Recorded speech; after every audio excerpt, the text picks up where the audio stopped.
Kalau di B2C, orang beli karena faktor emosi, karena harga, atau karena promosi. Ada 5 alasan utama kenapa koneksi itu penting di B2B sales. Gimana membuat koneksi yang sehat dan profesional? Kita bisa pakai 5 langkah praktis. Contoh, misalnya saya selaku sales, saya akan bilang, Pak, saya baca berita kemarin perusahaan Bapak sedang ekspansi ke Surabaya. Wah, selamat ya Pak.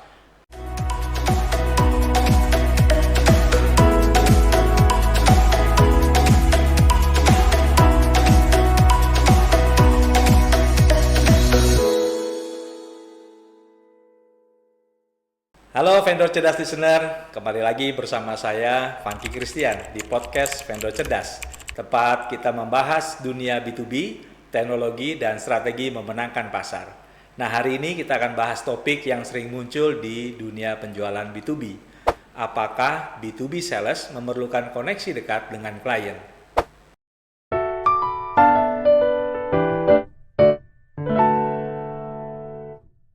Apa sih perbedaan B2B dengan B2C?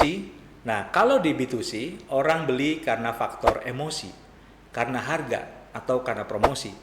Tapi di B2B, ceritanya berbeda. Keputusan pembelian bisa lebih panjang, karena ini melibatkan banyak orang, IT, procurement, finance, bahkan direksi. Yang berikutnya, nilai transaksinya besar, kadang sampai miliaran rupiah. Jadi apa yang membuat mereka akhirnya memilih kita? Salah satunya adalah hubungan atau koneksi yang dekat.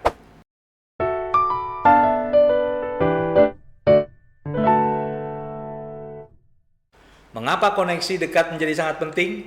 Ada 5 alasan utama kenapa koneksi itu penting di B2B sales. Yang pertama adalah trust atau kepercayaan. Klien butuh kepastian, bukan hanya produk. Yang kedua, siklus penjualan yang panjang. Nah, hubungan yang baik akan mempermudah komunikasi dan negosiasi. Yang ketiga, after sales dan support. Mereka ingin vendor yang siap mendampingi, tidak hanya dalam fase penjualan, tapi juga pada saat menggunakan atau after sales dari penjualan. Yang keempat adalah repeat order dan upselling. Hubungan yang baik tentu akan membuat peluang bisnis yang berulang. Dan tentu yang kelima adalah informasi insider.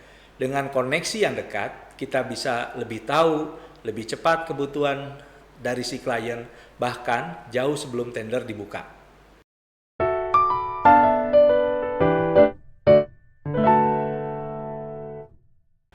Bagaimana framework membangun koneksi? Bagaimana membuat koneksi yang sehat dan profesional? Kita bisa pakai 5 langkah praktis. Yang pertama adalah kita harus mengenali klien secara mendalam. Oleh karena itu, kita memerlukan dan melakukan riset. Kita mendalami apa yang dibutuhkan oleh si customer. Dan bahkan kita mencari tahu siapakah decision maker. Ini yang pertama. Yang kedua, kita membangun trust melalui value. Kita memberikan solusi nyata, bukan janji. Yang ketiga adalah frekuensi interaksi yang tepat. Seringkali terjadi kita hanya kontak pada saat kita ingin jualan. Tapi justru yang sebaliknya kita harus lakukan adalah kita harus terus berinteraksi dengan klien. Yang keempat adalah personal touch.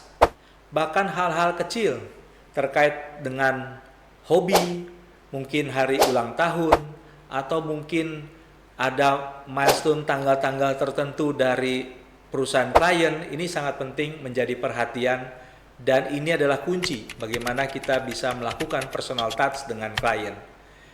Yang kelima, tentu jadilah partner, bukan vendor. Yang proaktif memberikan solusi, seolah kita adalah bagian dari tim mereka.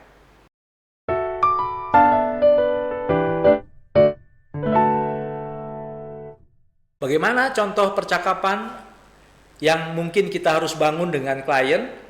Contoh, misalnya saya selaku sales, saya akan bilang, Pak, saya baca berita kemarin perusahaan Bapak sedang ekspansi ke Surabaya. Wah, selamat ya Pak. Apakah ada tantangan baru di infrastruktur IT di sana? Si klien mungkin akan bilang, betul, kami lagi atur jaringan untuk buka cabang baru. Masih cari solusi monitoring. Nah, kita sebagai sales bilang lagi, kebetulan kami pernah bantu perusahaan X waktu ekspansi serupa di kota lain. Kalau Bapak mau, saya bisa sharing best practice agar lebih efisien. Nah, inilah, lihatlah bedanya. Sales tidak langsung jualan, tapi membuka percakapan dengan care dan dengan relevansi yang sesuai.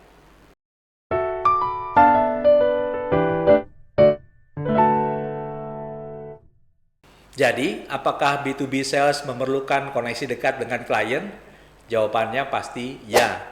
Bahkan koneksi adalah aset utama. Ingat, di B2B kita bukan sekedar menjual produk, tapi membangun hubungan jangka panjang, menjadi partner bisnis dan tumbuh bersama dengan klien. Terima kasih sudah mendengarkan podcast Vendor Cerdas hari ini. Jangan lupa follow, share, dan nantikan episode berikutnya dengan topik yang lebih seru di seputar dunia B2B dan teknologi. Sampai jumpa, tetap menjadi vendor yang cerdas, vendor berkualitas.